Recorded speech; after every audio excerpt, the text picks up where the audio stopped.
Walang iba. May order na tayo, guys. Kaya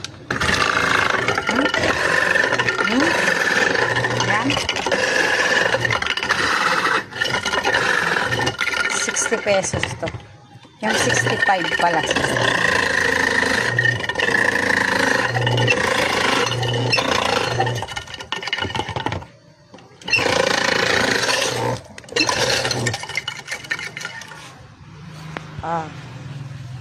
Saging, kamote, sago, gulaman, tapos ayan, bukas iba na naman, luto-luto na naman tayo bukas, guys. Tuwing umaga ako nagluluto para ayan,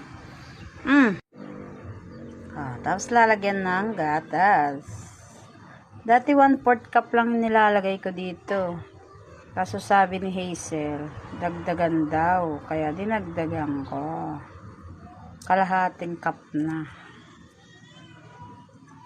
Okay?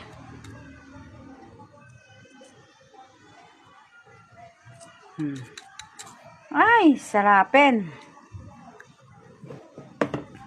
1/4 cup yung ano niya, gatas niya. O, diba?